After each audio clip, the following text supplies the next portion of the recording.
Turn that damn juice on! Powered by Arkansas, for Arkansas.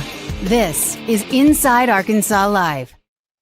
And welcome into Inside Arkansas Live here on this beautiful day here in the great state of Arkansas. I'm your host, John Neighbors, alongside Andrew Ellis, and appreciate each and every one of you for making us a part of your afternoon this afternoon. Curtis is off today, so it's just going to be me and Andrew taking you through on what will be, without question, one of the greatest shows that we've ever assembled and put together. But we're going to have plenty of things to discuss here today.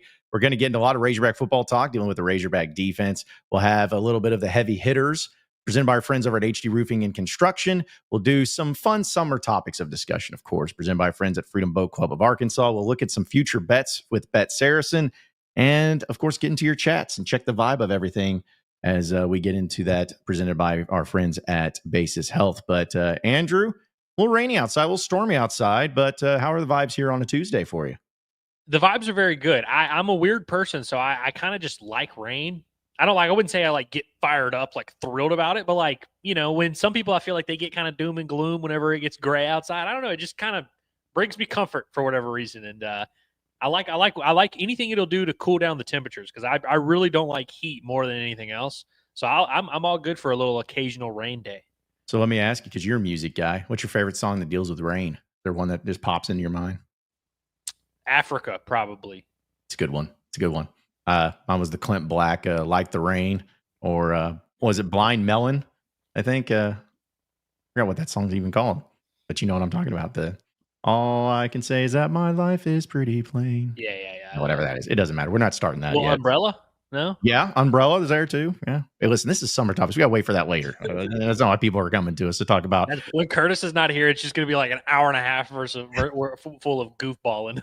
Yep, just goofballing, music, Star Wars, all the stuff that we can chat it up and talk a lot about. But no, we will get into some fun parts of that too, and get into some of the discussions and play some of the videos and some of the fun stuff going on. But Razorback football, of course, is on a lot of people's minds, and this is talking season. We start to see a lot of lists come out. SEC Football Media Days happening next week, which I know will be interesting to see how some of that plays out and who are some of the coaches and players that we'll get to hear from. I'm curious of when Arkansas will announce who they're actually bringing. But then again, I don't know if any SEC school has announced who they're actually bringing. So we'll find that out. And I have a feeling Taylon Green will go because he went last year, but we'll see how that plays out. But Ellis, I wanted to talk a lot about the defense today and dealing with Razorback and the football team, because it seems like the offense is where people maybe get excited about, because you hear Taylon Green, Bobby Petrino, all those elements. And we know at Arkansas, it's a team that has had some really good offenses, some successful offenses.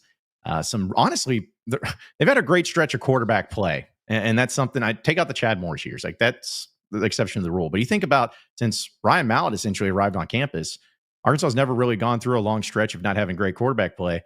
But there has been times, and they have gone through stretches where their defense has not been great. And last year, it was fine, I guess. It wasn't great. It was fine. You had Landon Jackson, who was really good. You had some injuries. There were some games where the defense looked incredible, like the Tennessee game. And there were some games where the defense didn't look like they showed up, like the Ole Miss game. But overall, it's a very interesting thing where you have the same coordinator. You got the same staff, essentially. You got some of the same players, but a lot of new faces.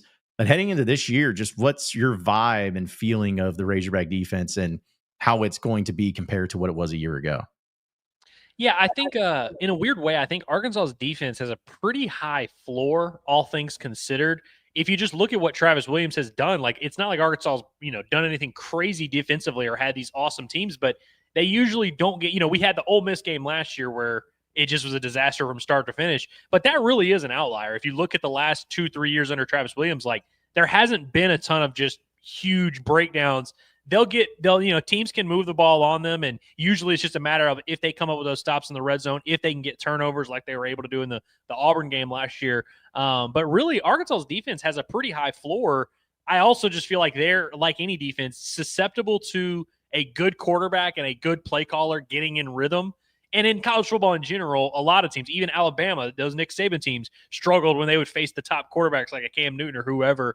And so Arkansas is kind of susceptible. And if you look at their schedule last year, their three worst games defensively were the Ole Miss game, Jackson Dart, who was a first-round pick, second-round pick, Garrett Nussmeier, who's viewed unanimously as maybe the best quarterback coming into the league this year. And the Missouri game where they gave up 28 points in that game as well. Not necessarily an elite quarterback in Brady Cook, but a senior play caller. And we saw the defense kind of run out of gas in that game. And that leads me to my next thing is it's really like play to play. They're competitive, but we saw it in several games last year. That depth that they didn't have in the D-line really cost them. You remember the A&M game where it was like they were almost perfect all game, and then you get to the final two drives of the game, and they just ran out of gas, weren't able to get those stops, wound up losing that game. What was it, 21-17 or something like that?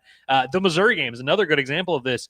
Kind of was fine holding in there, and it was weird conditions, and so that helped them out a little bit. And then randomly the last two drives just ran out of gas. The LSU game, same kind of thing. I think it was a one-possession game entering the fourth quarter. All of a sudden it's 34-10. And so those are the two things. Like when Arkansas faces really good offenses, I wonder how they're going to hold up. Although they did, their two of their best performances came against Texas and Tennessee. So it's not like they're incapable of stifling some of those top play callers. I mean, Steve Sarkisian and Josh Heupel might be the two best offensive gurus in the league, and they were able to have their best games of the year against them. And so I think they're going to have some ups and downs. They're going to have weeks where they're better than others. But for the most part, I feel like this defense coming into the year has a high floor because Travis Williams has shown that ability to kind of do more with less. But I don't think they're set up to really take that next step and be a top half of the league defense yet.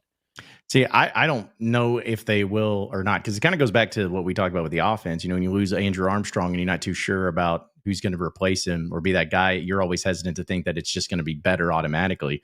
It's the same thing with the Landon Jackson. I mean, you lose a guy like Landon Jackson. It's not to say there's not other good players on the team, but there's a reason why he went to the NFL and was drafted, I believe, in the second round or third round, whatever it was, to the Bills. And so, you know, did you replace him? Did you find somebody that is good enough to be to that level, or are you doing it by committee and you just have a bunch of guys that are really good and can make up for a lot of that? But it's funny when I look back at some of the stats last year, especially, you know, we could sit here and talk about yards, and that's great and all, but the scoring defense, I mean, that's what it is. That's really what defines your defense. I know circumstances are different because there's some times where, hey, if the offense sucks and your defense is actually pretty good, odds are the scoring is going to be higher, though, because your offense isn't helping you out. So I know that there's a lot of variables that go into this, but Arkansas ranked 15th out of 16th in the SEC in scoring defense per game at 25 points per game they gave up. The only team that they beat out, and by a large margin, was Mississippi State. Mississippi State gave up 34 points a game, which is insanity compared to, like, you're talking about a 9-point differential. And I started thinking, I was like, man, was it really that bad? Was it really to that extent? But when you look a little bit ahead, some of these may be surprising, but Arkansas gave up 25 points a game. LSU gave up 24.3. You know, there's not a ton of separation there in those next 5 or 6 teams, is there? Exactly. 23.3 for Vanderbilt, 23.08 for Florida, 22.8 for A&M, 22.8 for Kentucky. So you're talking about a field goal essentially being the difference. And that's what's a tough deal. But the number one defense in scoring last year was Ole Miss. They gave up 14.3 points a game. Texas was number 2 at 15.3. Tennessee, 16.08. And Georgia, a team that made it to the playoff, they were middle of the pack in the SEC at points given up. So I think it's just always fascinating to see the different variables that go around in this, and also, you know, who the teams play, because as we've talked about with scheduling, Arkansas played some pretty good offenses last year. They played some really good coaches and some really good quarterbacks. This year, you know, it may be something similar to the same, or it may be better or worse, whatever it is. So you got to play that into perspective. But I guess it's always with Arkansas, you feel like it's got to be the bend and not break type of defense. Just the one that does enough to let the offense outscore their opponent. I feel like that's your best chance, especially in this modern day of college football, but also for a place like Arkansas right now. Yeah, and then, of course, like getting turnover luck is a big part of that as well. Like that pretty much won them the Auburn game. You know, like outside of the turnovers, like they're really, you know, that was a lot closer of a game than it probably should have been, I guess is what I'm saying. So like the Auburn, you know, getting that turnover luck, you're right. They're not going to be a team like Arkansas is not just going to overnight be top 3 or 4 in the league in yardage. But like you mentioned, yardage and scoring are two different things. And we saw that kind of work against Arkansas last year because they had a higher yardage than they did points per game. But you're right. It's all about kind of being opportunistic, because in the modern era of college football, it is designed for offenses to have success. And again, Arkansas struggles in this department, but a lot of teams do. I mean, you get to the playoffs and all of a sudden now some of those games are low scoring, but like in those big moments, it's really tough to stop a good offense with a veteran quarterback and some targets to throw the ball to. And usually late in the year, these offenses have really found what they want to do and they found their scheme that's really effective. It doesn't get easier for defenses. Obviously, you have more film on them, but they also have more film on you. And so you always see later in the year, late in the game, once the adjustments have been made, it's really hard to keep those good offenses out of the end zone. And Arkansas, again, didn't do well against those top teams. And what's weird about Arkansas is when you look at their schedule, gave up 27 points to UAB. And then, of course, gave up 37 points to Oklahoma State. That's another game where their defense just fell apart in the final quarter and a half. I think all of this kind of works together. Again, like Arkansas, are they going to take a massive jump in yardage, yards per play, all that? Is the talent really that different on defense? No, but can they be better in those situations? That's something that you always got to just control what you can control, and we'll see if they're able to do that. But I also think this offense needs to do a better job of putting them in good spots. One, Arkansas scored and, moved the ball pretty well, but we talked about it a lot that there was a lot of times where it was very boom or bust. They would either have a 12-play touchdown drive or they would have a 3-and-out. It was like kind of no in between. There were a lot of those games where Arkansas lost the time of possession and the defense had to play 75, 80 plays, and that's with only 5 playable defensive linemen. It's just not a formula that's going to work. And so it's not that Arkansas is like, this horrible defense or that they're going to take a next step and be just this awesome, great defense. They're going to be in the middle of the pack range. And like you said, there's not going to really a ton of separation between those teams. So you need your offense to help you out, keep the ball a little bit. You need to come up with those big stops in the red zone. You have to get that 4th and 1 stop whenever you get a chance to get out the field. You have to land on that fumble. Like you have to get some luck there. And Arkansas, you have to create your own luck as well. And so I think it's going to be interesting to see what Travis Williams has dialed up as he's entering year 3. He's had some of his players now. He's got some guys on the defense that he trusts up front. How will they create their own luck and create their own opportunities? It's going to be interesting, but I don't have a ton of optimism that we're going to see like a completely different defense that we've never seen before. No, I don't think so either. And I think that there's some excitement from some players that'll be on this team that I think could really add into the mix and being able to step up. But, it comes back to about retention. And I don't know how you felt. I was a little surprised that Travis Williams and the entire staff basically stayed on for this year. Not to say that they were going to get fired, but I just felt like with Travis Williams and the energies that he has and kind of the excitement that he brought and the connections that he has too, I keep thinking that maybe he's going to move on. But he's only been here for 2 full seasons. This is going to be his 3rd year. So I started thinking about the job he's done as the defensive coordinator while at Arkansas, because he replaced Barry Odom, which Barry Odom is head coach of Purdue right now, a guy that was a big time hire. In fact, I still think that the greatest, if not the greatest thing that Sam Pittman did while as coach at Arkansas, his first move, he's like, I'm not going to go with some randos and some up and comers. He's like, I'm getting Barry Odom and Kendall Briles as my DC and OC respectively. And I think that really was helpful. But Odom goes on to get a head coaching job. And he comes in with Travis Williams, and it just kind of was like, all right, so what's this going to look like? How's the defense going to improve where it's at? But I think it comes down to, all right, well, how do you feel about the job that Travis Williams has done, given the circumstances of the talent that he's had, his ability to recruit, his ability to retain, his ability to play call, his ability to develop, because he's also the linebackers coach. But overall, has Travis Williams done better than what you thought, as good as what you thought, like worse than what you thought after 2 seasons at Arkansas? I would say it's been about what I thought, because on paper, it really hasn't been this massive improvement. Of course, when he took over, they were coming off of a year where they had the worst pass defense in college football, and they weren't great last year, but they weren't that at least. So there's been some a little bit of improvement on paper, but I really don't think there's been the needle has moved that much. But I do think overall when he came in, I didn't come in saying hey, he's going to have to make this a top 5 defense. He's got to do this. And so I would probably lean toward it's been about what I expected. I said this a few times. I think Travis Williams is really good at no matter what pieces you give him, he's going to make a puzzle.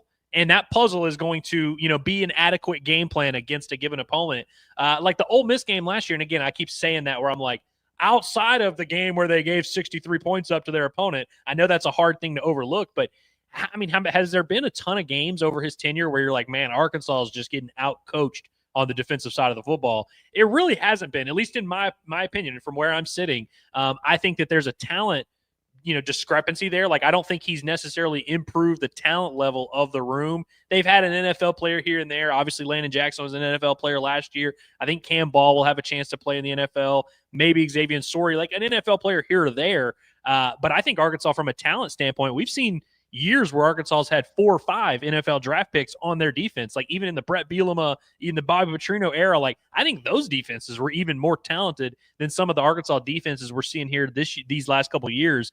And I feel like in this era of college football, I feel like it's, I don't want to say easier than ever because you're competing with more teams than ever, but I just feel like you should be able to upgrade the talent in your roster each year. Like that should be like your goal. And I don't think that that's the one area of this defensive staff's tenure at Arkansas. I just do not feel like they've upgraded the talent in that room at all year to year. Like, I don't think they were massively, like in 2023, I thought they were what they were. I don't think they massively upgraded in 2024. I don't think they massively upgraded this offseason. I think they're just kind of treading water. And again, I think Travis Williams does a good job of making this defense have a high floor. Like, they're competitive against just about everyone they play.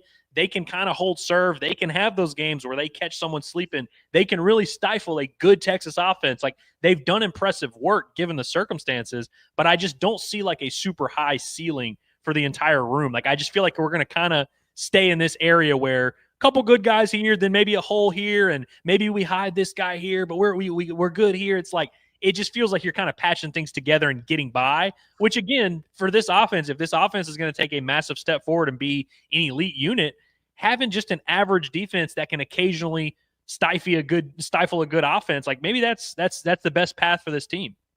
Well, I just started thinking about in my history, which I agree with you as far as the ceiling goes. It's like I'm giving up. I believe that Arkansas can have an elite level offense because I have seen multiple years of Arkansas having an elite level offense. Obviously the Petrino years. But even, I don't care what anybody says, that 2022 offense where you had Rocket Sanders run for 1,400 yards, you had KJ Jefferson basically have 3,500, 4,000 yards on his own, and then you threw in having a wide receiver like Matt Landers, all those things into it. I'm like, that was a really efficient offense. We've seen it multiple times, but for defense, it sucks because I wish there was more. But I can't help but only go back to 2014 and that defense that had Trey Flowers, Darius Philon, Dietrich Wise, Martrell Spate.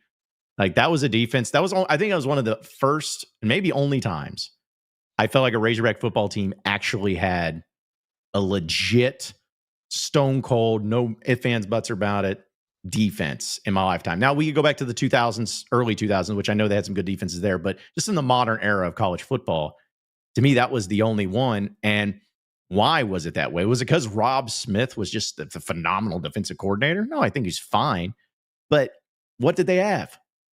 Dudes. They had players. They have NFL caliber, NFL talent players. There's a reason why Dietrich Wise is still in the NFL. Darius Philon, NFL. Trey Flowers, I think he just recently retired or maybe he's out of the league, but he dealt with injury. But he was a bona fide dude in the NFL. I know Tevin Mitchell had a run in the NFL. Martrell Spate led the entire SEC in tackles and was one of the guys that just was hard hitting and the type of linebacker that you needed. The point was, it doesn't one that Rob Smith and the schemes that they were drawing up was what made him a great defense. What made him a great defense is the fact that they just had great players. And at a place like Arkansas, or maybe just in general, that's really what you need. I mean, yeah, you got to have some coaching. You got to have some play calling. You got to have that. But it's not like offense where, the system is what works. No, simply just having the best players on defense is what works, because tackling is important. Making a play on the ball is important. Individual achievement happens a lot more often on defense than it does on offense. Yeah, I'm totally with you. And I think you're onto something in terms of when did you have success before and why did you have success? And I think that 2014 year is a prime example. I mean, you just had legitimate NFL talent on that defense. And then, hey, look at it. You had a legitimate college football defense. And Arkansas, again, had some talent here and there, but it's very rare that they really collect all that. And I even look to some of the past few years, like even going, Barry Odom and Travis Williams era, some of the best moments that we've seen with those defenses, the highest, 2020, when they just completely shut down that Ole Miss offense, had Matt Corral throw 6 interceptions. That was the result of Barry Odom just putting together a masterclass. Yep. Gary Odom went out, found exactly the right, and it was that weird three-man front, which is the same three-man front they used against Tennessee last year to really shut down Nico Iamaleava. They just went out there and found a good game plan and out-coached their opponent. And that, by the way, that's something that in this league you have to be able to do. You have to have that offensive coordinator that can go out there and just find the answer and beat that defense. You have to find a way to slow down these offenses. But is that something you're going to be able to do week in and week out? No. And it's not a knock on the coaching staff. That's not like, saying that's not underselling what Travis Williams can do. It's just you're not going to be able to do that 8 or 9 SEC games, really go out there and just out scheme your opponent despite not having better talent. That having better talent is a much quicker path and more reliable and more sustainable path where you don't need a bunch of things to go your way when you have that talent. And then when you kind of add the talent and the schemes and you get some luck, that's when you have a great defense. And I understand it's easier said than done. We're not preaching a unique message here, like go out and get talent. Obviously everyone knows that's the name of the game and that's what you need to do. But when we're talking about expectations for this program and for this particular team, I don't see very much difference at all. And in fact, I think you can make a case there's worse talent in the room overall on this defense. And so how am I supposed to believe that the defense is magically going to shoot way above their 10th in the league in yards per game or their 15th in the league in scoring or whatever it is? Yeah, I don't think that that's something that you need to expect. And I think Razorback fans, if there's anything that they have come to maybe understand and realize and expect, is like, hey, we're just not going to have that Georgia, Alabama type defenses where they're just only giving up 10 points a game. It'll be a very rare occasion. And that's why I've always felt like with Razorback football in general, if everyone's thinking about what type of coach do we need? What type of approach do we need? Offense. Go all in on the offense. Go all in because that's when you've had your most success. That's when you've been able to overcome so much more. And that's what teams like Arkansas, if they ever do punch through and get to a point to where they're competing at a high level, more often than not, it's because they have a great offensive system that puts up a ton of yards. I always think back to some of the coaches in history of that had success at smaller programs, like Mike Leach, for instance, rest in peace. He had a better defense, I think, what people gave him credit for, but the dude just figured out a system in place that he could score and get a bunch of yards, and the defense eventually caught up and came along with it.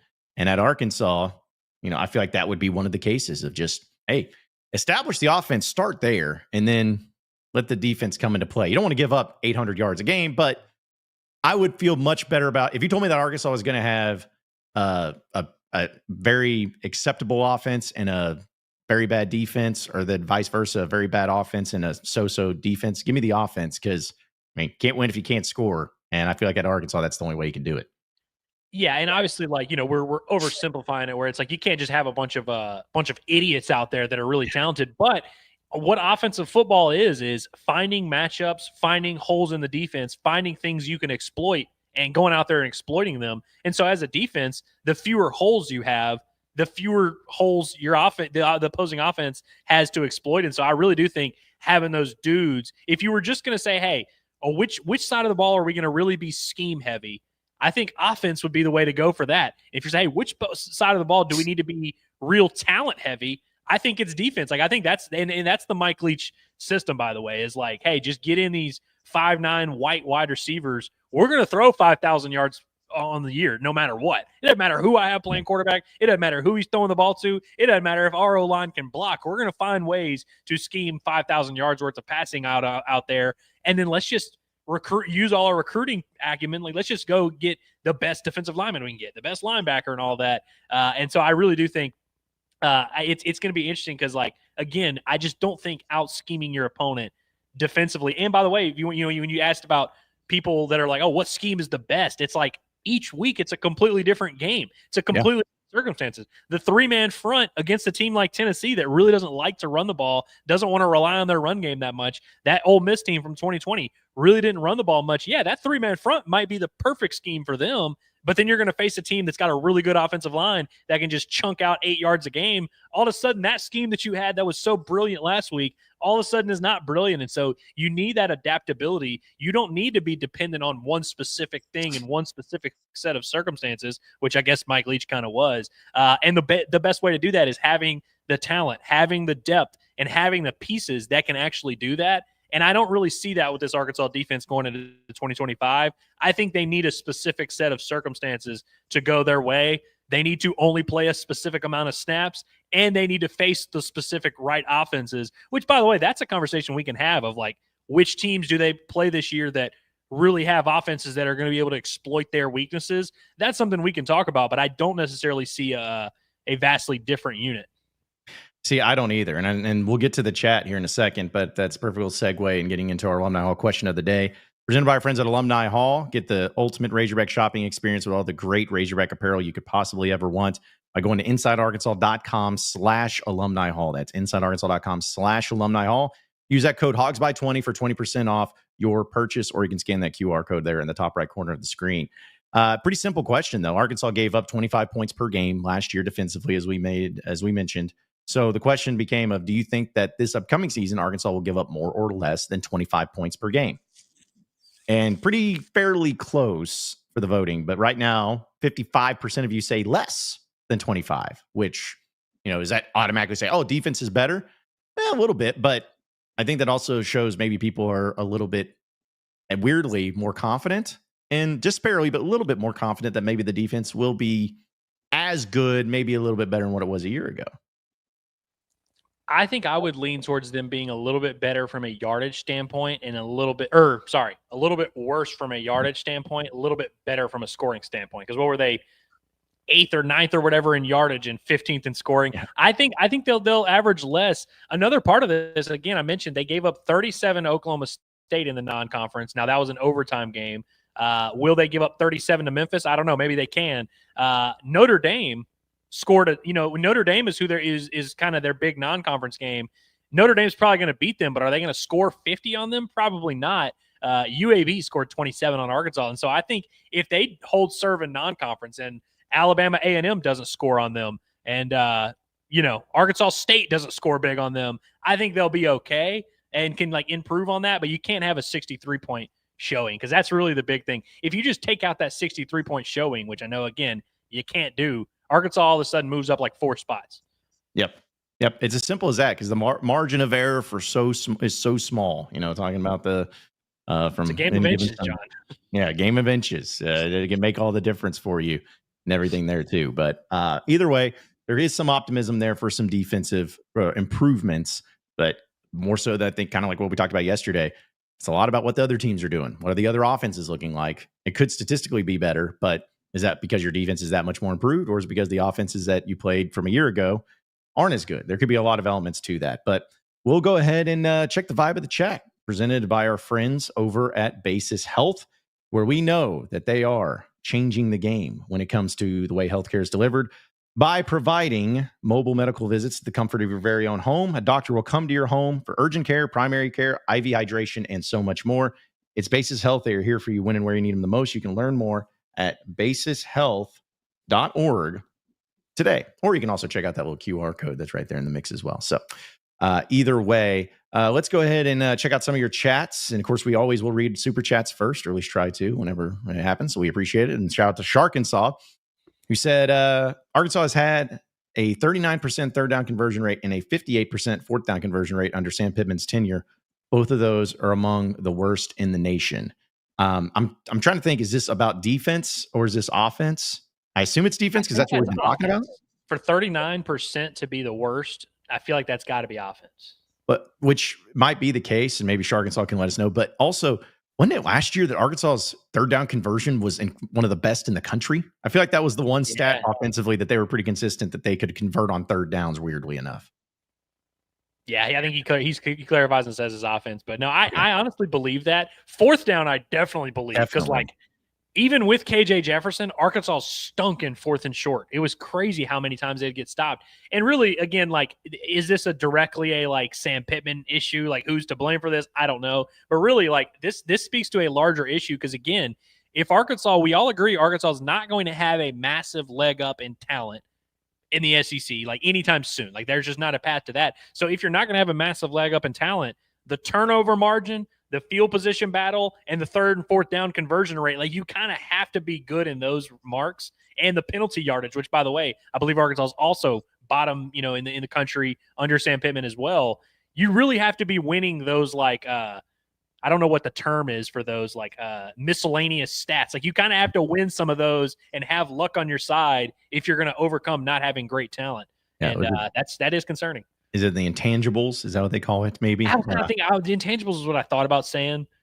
Sounds good. I know. I feel. But like I guess these are very tangible though, because they are metrics. That's true. Let's see. Shout out to Aaron for being a new member here on YouTube. We appreciate it. Member stream coming soon. Don't worry. I know it's going to be brought up, but it's going to very soon, right? Very soon. Yes, very soon. Just got to get everyone's schedules together. But might be the week after SEC Media Days. Might be during SEC Media Days. We'll keep you updated. But Tamara says, where do I find the question of the day to vote? On my Twitter, on my Twitters. Go over there to @JohnNeighbors Show for that, and you can vote on it that way. Which, by the way, Andrew, I say this still all the time in my Locked On. I sometimes will still say Buzz John Neighbors, and I've changed my Twitter handle too much. I should have just started with one and kept it, but can't be like Curtis, who just has had the same one since forever. Yeah. Too much. Too bad. I'm too much of a company man. Let's see. Also, few of these coming in here. Kenny says Jamal Anderson, Samuel Ajabutu, and Chris Houston. We're talking about great defenses. That was a great one. Those are good. Was that 06? Would have been that team. 06, yep. Chris Houston had that pick 6 against Mississippi State. Yep. Jamal Anderson had 12 sacks that year and was incredible. And Keith Jackson Jr. was also on that D line. That's right. And Samuel Ajabutu, who had great name, one of the greatest names of all time, was one of my favorite type players because he was 5'9". Like he was a tiny little fella, but man, if anybody hasn't seen it, go and watch the highlight of when he destroyed John Parker Wilson, the Alabama quarterback, on the sidelines. He would have been arrested if that happened today, but just decked him. But yeah, that was a good defense. And what did that team do? Oh yeah, they won 10 games and won the SEC West. So I mean, yes, McFadden and Jones and Hillis helped, but the defense was pretty good too. Reggie Herring, the defensive coordinator. If only they could have covered Trendon Holiday on that kick. If only. There's a lot of those if only things. Let's see. We got Caden says if Arkansas wins 8 games, John has to stop using makeup for a month. Okay, sure. I'll agree to that. And guess what? You'll see the same face each and every time.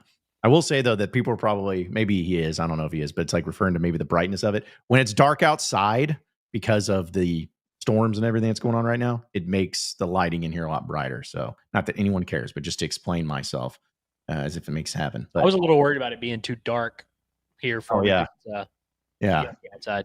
Yeah, it's here in the home studios.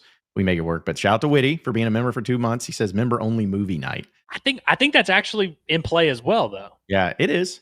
We just got to figure out the technological way of doing it and making it happen. But we could do that. I think our technological way is going to be everyone hit play at the same time, and then we're going to have just a timer on the screen that's like shows. Yeah, and it's not like a game where if you're delayed by like 5 seconds, it makes all the difference in the world. It's more of like, if you're just like, wait, spoiler alert, because 5 seconds went by, then it's a little bit different. So, oh, dude, that's going to drive Curtis nuts in the chat. Oh, man. Why are y'all quoting Obi-Wan? He's not even on the screen. Yes. Oh, I can't wait. Let's see. Also, Seth says, I think we may be underselling the job that T. Will and the defense did last year. They kept the Hogs in games where the offense was totally stagnant. Easy example was the Tennessee game. Listen, that's not underselling it at all. That is objectively, Arkansas just beat Tennessee solely because of Travis Williams and because of the job that defense did. That's 100% part of the equation. I think that doing the best he can with the pieces he has on the roster is like Travis Williams' forte. But are they going to be able to do that consistently to SEC opponents? No, because they don't really have the talent to do that, which is kind of the issue. Because like for as awesome as the Tennessee game is, you also have the Ole Miss game, and then as awesome as the Tennessee game or the Texas game is, you also have 3 or 4 games where they just fell apart down the stretch because they didn't have enough depth, and the offense didn't help them out. But I think Travis Williams definitely deserves a lot of credit for the in-game coaching he does and the schematics of it. But I think the talent in the room, which he's also somewhat responsible for, is still not up to SEC standards. Well, one of the things I think that, and I'm not saying this is what Seth was saying, but just in general about the mindset people have in college football. For instance, at Arkansas, say if they needed a new defensive coordinator, a new head coach, They're like, oh, well, just go hire Georgia's defensive coordinator because he's had one of the best defenses in the country for 3 straight years. So he could come in. I'm like, it's because he has Georgia players to work with. Like, what was not Chris Ash? Rob Smith, the guy I just mentioned in 2014. I'm not saying he's a bad coach. I'm at all. But I remember at that year, everybody was like, this dude is incredible. It's his first year, all of this. But then you look at it back and you're like, was it he, not to say he didn't amount to anything, but he never went on to be a head coach anywhere or anything like that.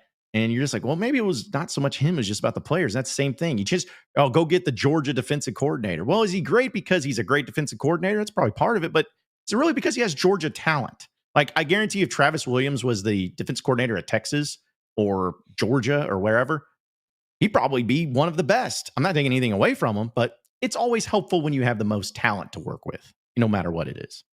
So you're saying you should not hire Georgia's O-line coach to be your head coach? Maybe not now. I don't even know who the coach is over there. Remember when? What was it? Matt Luke still, right? Or no? Dude, yeah, I remember Matt Luke took over for him. That was crazy. Like, never been a head coach before. Sam Pittman comes to Arkansas, but then was a head coach and then goes and becomes the Georgia offensive line coach. So, I remember I hated what Ole Miss did to Matt Luke, and I felt like that was wrong. It was the right decision because you got Lane Kiffin out of it. I think it worked out. The right decision. Yeah, I think it worked out. Let's see. I like this from David. He's just like, what dumb thing will SEC officiating focus on this season that we won't be prepared for to screw us? Yeah, there's gonna be like a 5-yard penalty to start the year because there's some new like rule set that we didn't get the memo on, and yeah, we'll have like a minimum of one procedure penalty each half. Yeah, I think it'll be. I feel like one year, maybe it was 2020, it was punt formation because they were always illegally formations getting called on that. So there was that. I feel like there's been those issues. I don't know. Maybe was it Donovan? And this is random, but was it Donovan McNabb that didn't know the rules of overtime in the NFL one year? And he's like, I remember it was so controversial because they changed, or maybe he didn't realize it was sudden death, or he didn't realize it was going to tie. Yeah, it was like he didn't realize that when the clock hit 0, like the game was over and it's a tie. Like he was just like, oh, we'll take the ball the second OT period right here. Yeah. I was gonna say if there was something to where that would happen, it'd be like the team doesn't know like the new overtime rules, which aren't that new, but be like, oh, wait a minute, we got to go for 2 here. Oh crap! It's like we got to get a delay a game, something like that. Could see that happen. Let's see. Hunt OZK says, been out a bit. Sure, y'all agree with Twitter that Gruden will fix everything and remove the drama. LOL. Ellis, I have some breaking news about this. Let's hear it. John Gruden followed me on Twitter. No way. Dead serious. I do agree with Twitter that Gruden will fix everything and remove the drama. I find me. I would love to know, and I'm not trying to fire the man yet, but I would love to know that if Sam Pittman decided to retire after this year, after a national championship year, what we're hoping for, would anybody be like anti-John Gruden? I don't think a single Razorback fan would be like, no, we don't want that Super Bowl winning coach that is so good and everyone loves. Famously never had drama on his teams, John Gruden. Dude is clean as a whistle when it comes to any drama that was following him around. Let's see. Heartbroken Hog says the Tennessee game could go to the College Football Hall of Fame for just being one of the greatest defensive play calling performances ever. It was like he knew that what Tenor was going to do before they did. And here's the deal: is Heartbroken Hog. I agree with you there, and I honestly thought the same thing when I was there and watching the game, and I felt like was it in the moment because of, I hadn't seen a great defensive performance in so long that I didn't know what it looked like, and I was overselling it. But no, there was definitely an element to going up against a really good offense like what Tennessee had. And the entire game, even when the halftime adjustments were made, the entire game, Travis Williams had Josh Heupel in a blender. He didn't know what to do. And those are the types of games that obviously you needed it because you won. But those are the types of games that you always feel like, hey, sometimes it's just your day. And I think that was Travis Williams' day of nothing. You couldn't do no wrong that day on that play calling and everything. Also, I do hope people understand it's like very much possible that Arkansas did know what plays were coming. Like, they literally have guys on staff dedicated to trying to find out what the signals are, what the formations mean, what plays are like.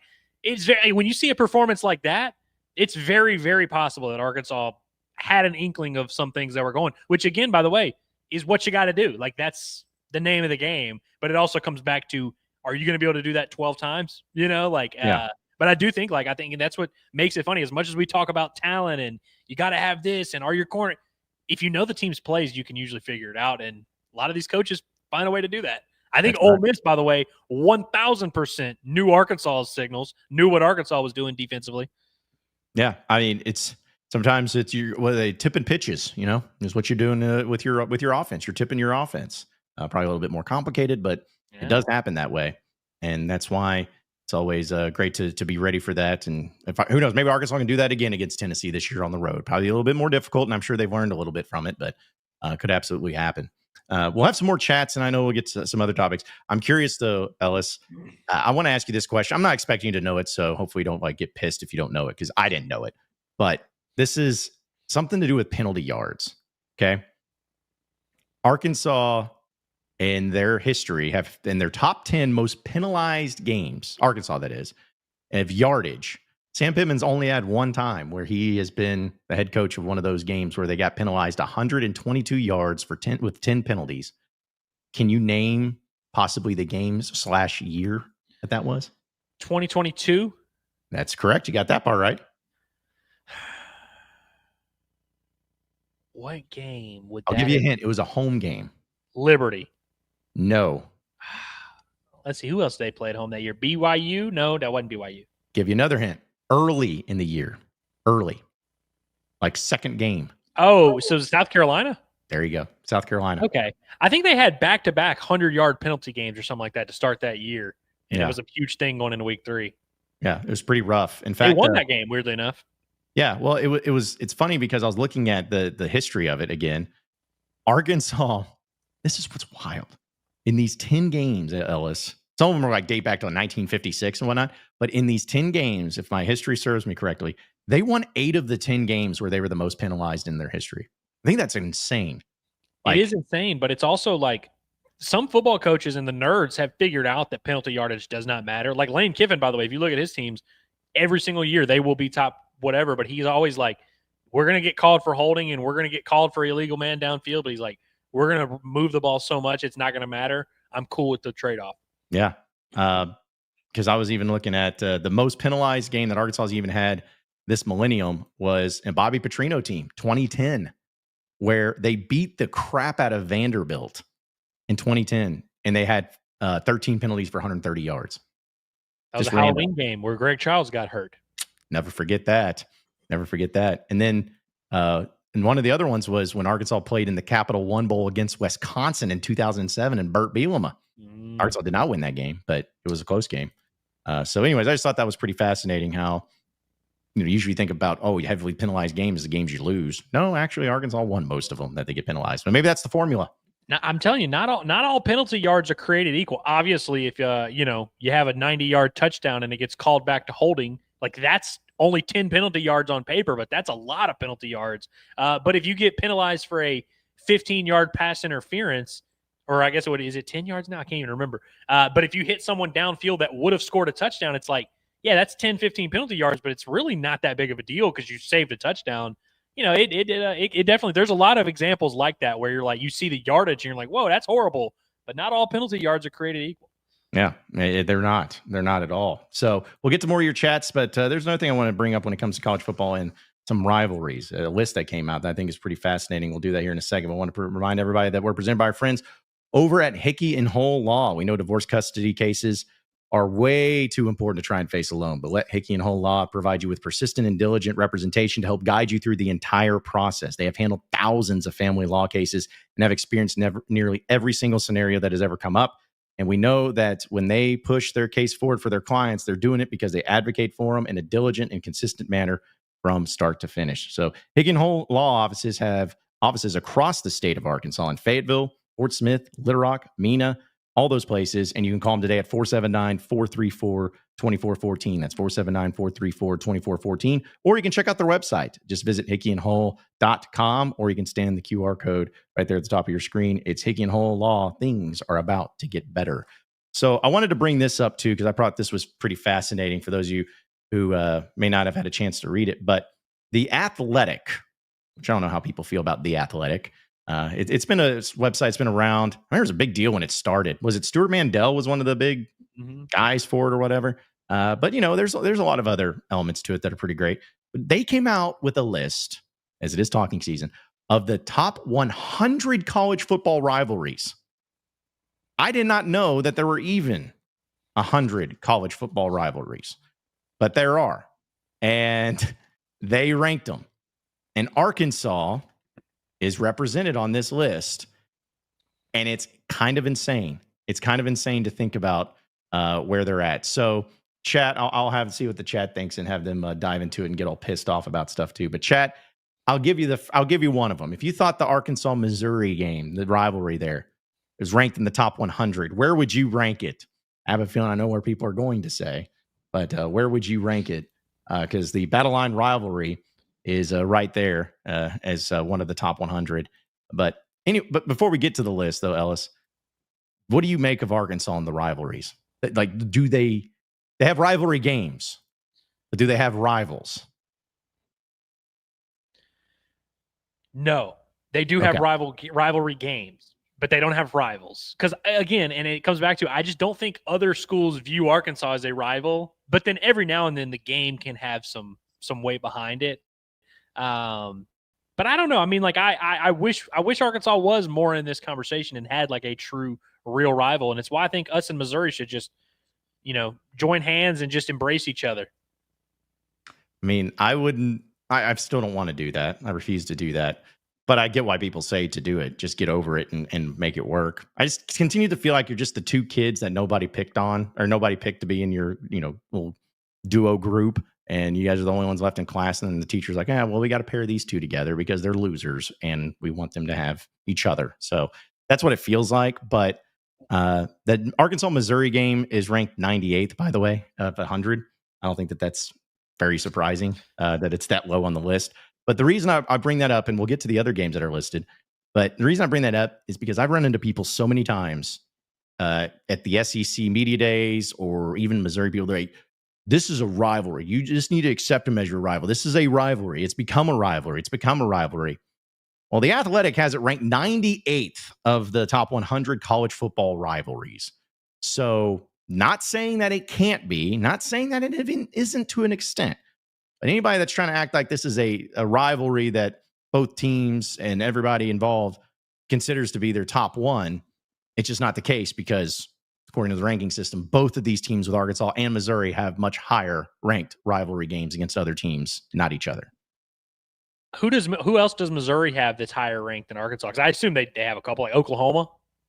It's let me pull the list back up here. It is Kansas, I believe, because that is their Missouri, Kansas, ranked at 19th overall. So pretty high up there. But it's funny, and this is kind of a cop out because and it's also like not really, people probably aren't going to like this because this is not how college sports work. I think it's okay for these things to be year to year. Like some years you might have a lot of heat with one specific opponent. Obviously, Arkansas, Kentucky basketball, that's a basketball separate thing. But it's like, I think it's okay for there to be specific years where, those two teams that year, they were both 9-3 or whatever, and it was a big rivalry game that year. Might not be the same the next year. Yeah, it's because to me, it's about circumstances. I remember as a kid, well, I say as a kid, it's like 15 years ago, but how much I hated Ole Miss with a burning passion. I wanted to see them lose every game. Well, it's because of Houston Nutt was there. I mean, I don't like Ole Miss, but it was a lot because of Houston Nutt was there. Same thing with a little bit now with like Tennessee baseball. Is it because you hate Tennessee baseball or you hate the antics and Tony Vitello and all that stuff? That's what it's more about. It just depends on who the coach is, what the culture is, how it's approached a little bit. Like even Missouri, I didn't really hate them. I didn't care for them one way when they had what was his name? Pinkel. Gary Pinkel. He's like the most boring coach of all time. And I didn't really care. Like Barry Odom was there, and that was fine. Didn't really care one way or the other. But as soon as that clown of Eli Drinkwitz got there, I was like, okay, now you're really annoying. Exactly. And see, again, I'm not trying to claim that it's this awesome rivalry, but I do think there's something there. And here's the other part of it, because I see, everyone in the chat has their opinion of who Arkansas has rivalries with, and everyone is listing teams who have very clear other rivals. Like if you think LSU's a huge other rival, well, they have other big rivalry games. They view Bama as a rival. They view Florida as a rival. I don't even know who they're playing on Thanksgiving these days. But it's like Ole Miss. They clearly have the Egg Bowl. They have a rival. It's like you're definitely not their rival. That's why I think the Missouri thing has some legs, is because neither team has another rivalry where it's like, oh, we can't get over this one. Like Missouri, even you mentioned Kansas. It's not like Missouri fans are like, well, we can't replace that Kansas rivalry. Oh, they very much can. And I think there's something there, but it's going to take, like you said, it's going to take Eli Drinkowitz continuing to piss us off. Maybe Arkansas gets one over on them and it pisses off Missouri fans. It has to kind of fester and have real authentic moments. And that's where all these rivalries that we talk about, Arkansas, Texas, Arkansas, LSU, they had real authentic moments. Kansas, the Golden Boot, like all these things, the game of the century, these are real moments in time that we all can remember. Arkansas, Missouri currently doesn't really have that. Mm-hmm. Now, will it? Maybe. And I think it can, but it doesn't have it yet. Well, Arkansas and LSU is next on this list. And folks, I'm not even going to have you guess because none of you are going to get it right. Arkansas and LSU are ranked at 48th as far as college football rivalries. Now, again, you got to realize this is 100. That's a lot. And 48th isn't exactly one that everyone's looking at and be like, oh, man, can't wait to see the Battle of the Golden Boot. But you're talking about a full 50 spots ahead of the other one that everyone thinks it is a rivalry. So, Ellis, as a native Louisianan, I think is how you say it, how do you feel about that placement of the battle for the Golden Boot at 48th in college football? I think it's about right. And John, you know that I think it's about right because you asked me to guess, and I guessed these pretty closely. I think that's fair. I mean, Arkansas and LSU again has a lot of really iconic moments, like some awesome games that we can all remember. And me personally, I grew up in Louisiana. I always hated LSU more than I hated any other team. I was pretty old before I realized other Arkansas fans didn't feel the same way. That's going to be my number one rival for the rest of my life. I love those games, and I think those Thanksgiving Day games were awesome, or the week of Thanksgiving were so awesome. I think there's enough good moments, and there's enough heat between the fan bases, proximity. You have a trophy. It should be on the list, but I also don't think it can be that high on the list. So I think 50 range is about right. Yeah, I was, even if I hadn't looked at this list, I would have said middle of the pack, as far as not the worst, but not the best, not one that even people consider. But you can't say that it's doesn't even belong in the top 50. I guess it does. People forget, and I feel like I'm old, but people forget that in the early mid 2000s, I know it was a long time ago, but still, the winner of this game for like 5 straight years went on to win the SEC West. It was at the end of the year. The winner of that game went on to win the West. That's why you saw the Miracle on Markham Part 1, because they knew what was on the line. And even fast forward a little bit, 2010, the winner of that game got to go to the Sugar Bowl, which LSU may not have cared as much because they go to BCS bowl games all the time. Yeah. Arkansas had never been to one. So there was something on the line. And of course, 2011 didn't go Arkansas's way, but that game was basically who's going to win the national championship in people's eyes. You also had back-to-back years where the loser of the game went to the SEC title. 06, Arkansas loses the game, goes to the SEC title. 07, LSU loses the game and then wins the national title. It's crazy. I forget. Yeah, that's a great point. I didn't even think about that. But yeah, that is weird. But it also, it's the heaviest trophy of all the rivalry trophies. So there you got that going for you. And I don't know. I know a lot of LSU fans don't care about it, but my guy T-Bob A. Bear, it's his favorite trophy. It was when he played at LSU, which he's on offensive line. He's now at Barstool Sports, ironically enough. But he's played offensive line on that championship team in 07 and was there. He wanted to beat Arkansas. He wanted that trophy. He loved it. He may be the only LSU player, coach, fan, person that really wanted it. But if you ever ask, well, LSU doesn't care. Well, T-Bob does, and he wanted it. So and T-Bob is their guy. Yeah. Yes, he should be. Yes, he is. Yes, he is. So that is at 48. So you're probably like, well, there's still one more. Yeah. And it's higher. Yeah. Arkansas and Texas, 38th overall in college football rivalry. Too high, too low, just right. Just right. Same kind of reason. Like there's a lot of history there. There's a lot of moments, but Arkansas is obviously not Texas's number one rival. And a lot of their best moments were back in the day, but there's still plenty of heat between these fan bases. I just think there's obviously other more natural rivalries where both teams are each other's number one. And so you have to get through all of those before you get to these secondary rivalries. But in terms of secondary rivalries, there's not many better than Arkansas, Texas, I think. No, and I think it's impressive to me that one, it's 38th, not because of how shocking it is in the grand scheme of college football, but you think about it, Ellis, that between Arkansas leaving the SEC in 1991 to 2 years ago, I guess technically, or this past year, when Texas and Arkansas rejoined the same conference, it's about 30 years roughly, where they weren't even in the same league. Now they played each other a couple times, bowl games, obviously played each other in 2021, played each other in 2008. That didn't go well, but 03, 04, there were a few times. But the fact that they went that long of a stretch with really not playing each other consistently here in the modern era, and it's still put at that position, makes me wonder that if, not saying they should have done this, but if Arkansas and Texas had never separated in the conference, would maybe have that gotten any higher? Would that have portrayed itself to continue to have grown and become a bigger thing? Maybe not. But the fact that it's still that high after a 30-year absence between the rivalry is pretty impressive. Yeah. I mean, because again, like there's actually now like a whole generation of Arkansas fans who are just now kind of starting to embrace that. And I definitely, like, when I was growing up, I remember my dad would kind of tell me about how much he hated Texas. And I was like, yeah, I will gladly, I'll hate anyone you hate, Pops, whatever you want. But I didn't like have those memories, because there weren't many when I was growing up of like Arkansas, Texas stuff. I remember Matt Jones playing them and stuff like that, but there really weren't many memories. But now I think that the games are starting to ramp up more. Now, of course, they're back in the same conference. I think if we do this list in 10 years, it'll be higher. I do too. So I know we'll get to some of your chats and we'll get to our heavy hitters, but two things for you, Ellis. If there was a team not listed for Arkansas that you feel like would be a rival, who would be the team that you would throw in as an honorable mention maybe for a college football rivalry? A&M, Arkansas A&M for sure. That was actually, I think I guessed that before I guessed Missouri when you were telling me this earlier. I think Arkansas A&M is like, I hate A&M. Like, they're definitely up there for me. You kind of had a trophy there for a little bit. There's some memories, there's some moments, but I think Arkansas A&M is a pretty solid rival. And I think A&M has other teams, of course, that they consider rivals, but I think they consider Arkansas a pretty big rival as well. See, I do too. I'd say A&M. To me, I always felt like Arkansas and A&M, when in the SEC before Texas joined, that they should have played each other at the end of the year. I thought that would have been great. But now that Texas is there, it is what it is. See, I'm going to get mad again because Arkansas and Missouri got stuck. How much fun would it be if Arkansas and Oklahoma played each other every year at the end of the season in football? Because Oklahoma does not, they said, we're not playing Bedlam anymore. We're not doing Oklahoma State. And Oklahoma and LSU, maybe they have some sort of rivalry or whatever connection, but that's the final game.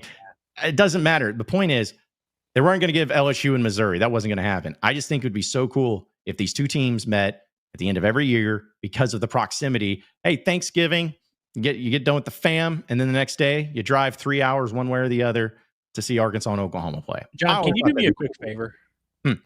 Where is Ole Miss, Mississippi State on that list that you have? Are they top 5? Well, I was going to also, this is going to be my next question to you, of if you could name the top 5. And I'm going to tell you this, Ole Miss, Mississippi State is not, and this was going to be something I took issue with in this list. Probably the biggest issue. Probably because they're not significant programs. But like Michigan, Ohio State's number 1, I assume. That is number 1. Iron Bowl 2. Iron Bowl's 2. Florida State. No, that is a 9th. So close. Texas OU. That's number 3. Okay. They got the top 3. Oregon State. Like, no, that one is where is Oregon State? That one's down low. I'm blanking on rivalry games right now. Well, I'll give you a hint for one of them. One of them is the only game that gets played on this day. Oh, Army Navy. It's number 4. Yeah, that makes sense. Mm-hmm. And this the 5th one, the number 5 one, old school, like battle it out. Notre Dame and Miami. No. Go the opposite direction on the coast. Oh, it's USC. There you go. Okay. Number 5, Notre Dame, USC. That's number 5. Notre Dame, USC's over the Egg Bowl? Dude, the Egg Bowl is listed at 23rd. Wow. Yeah. I don't care about, like, okay, let me read the ones that are in front of it. Some of them may agree, and this is just one person's list, but still. Nebraska, Oklahoma is number 6. No. Objectively not. I mean, I understand old school, my great grandfather who served in NAM. Yeah, I'm sure he gave a shit about that game, but come on. Yeah. That's number 6. Miami, Florida State is number 7. I can't really speak on that, but sure. To me, yeah, it was hard to beat back in the late 90s, early 2000s. During that stretch, but what about Georgia, Florida? Georgia, Florida is listed at 12. Okay, that's probably fair. Yeah. You have Ohio State, Penn State at 8. Okay. Florida State at 9. Minnesota, Wisconsin at 10, which I know you may hate on, but big trophy. Yeah, yes. It's a very big deal. So I'll give it credit for that. I don't agree with this one. Alabama, Tennessee at 11. Mm-mm. This is maybe because 12. Come on. Yeah, maybe because Alabama just has owned Tennessee. But I do think it's kind of cool. Other teams do this too, but the smoking of cigars is kind of fun. But I wouldn't put them at that. Georgia, Florida is at 12. Alabama, LSU is at 13. Yeah. USC, UCLA at 14. Texas A&M at 15. So again, these are all ones ahead of the Egg Bowl. A lot of these I would not have above the Egg Bowl. I'm being honest with you. No. Michigan State, definitely not ahead of the Egg Bowl. Auburn, Georgia, I think it's like the oldest rivalry in the South or whatever it is. Maybe, but still, I don't know. Michigan, Notre Dame, they have Kansas, Missouri above the Egg Bowl. Kansas and Missouri above the Egg Bowl at 19. Harvard and Yale, do not care, but I get it. Washington, Oregon, absolutely not. Iowa, Wisconsin, absolutely not. And then you get to Ole Miss and Mississippi State. So either way, I just disagreed with that list. Yeah, it's interesting.